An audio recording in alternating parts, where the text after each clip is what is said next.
Récemment sacré Grand Prix du Festival de la BD d'Angoulême 2018, l'Américain Richard Corben verra Grave, Les Contes du Cimetière, son prochain album, publié en français, grâce à ses fans, le label Delirium, qui a entrepris, depuis quelques années, de republier les albums de l'artiste, vient en effet de boucler une campagne de financement participatif, dont l'objectif initial 8 000 €, a été atteint dès la première journée, et multiplié par plus de 7 à la fin de l'opération.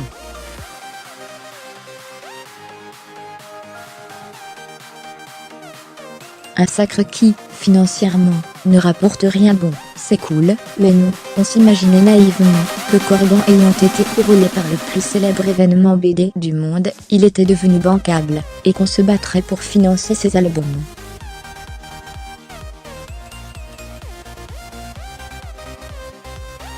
Et bon non.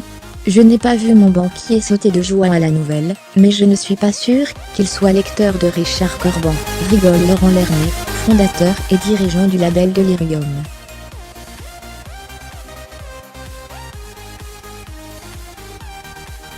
D'où le passage par la case crowdfunding.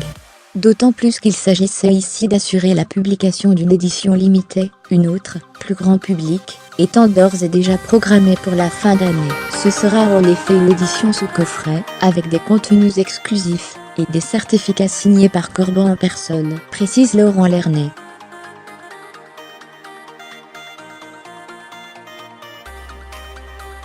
Autrement dit, réservé à des fans purs et durs.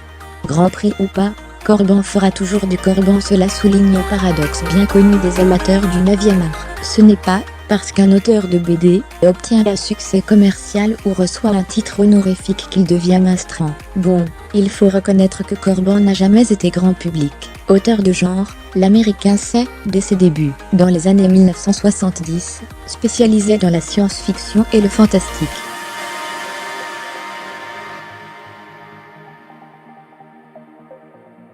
Grave, Les Contes du Cimetière s'inscrit d'ailleurs dans cette deuxième veine, puisqu'il s'inspire de séries d'horreur et de fantastique, donc des années 1950, genre Contes de la crypte.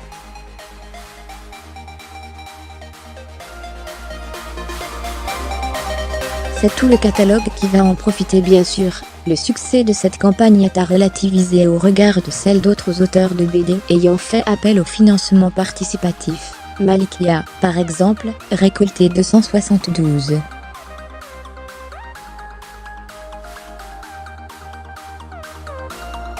900 € sur Ulule en 2016 pour publier des strips parus sur son blog.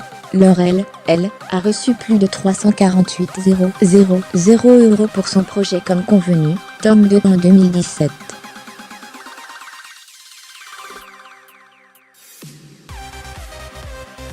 Mais pour une petite structure comme Delirium, c'est inespéré, parce que les excédents des fonds récoltés vont lui permettre d'aider la structure, notamment dans la réimpression des ouvrages épuisés, afin que nous puissions continuer à mettre en avant le travail de l'auteur.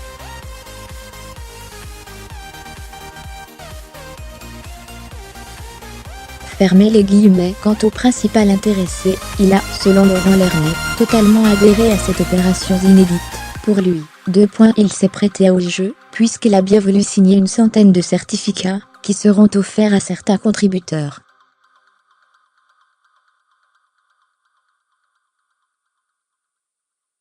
Et il a suivi attentivement cette campagne car il est, lui aussi, très intéressé par les possibilités qu'offre ce nouveau modèle de financement.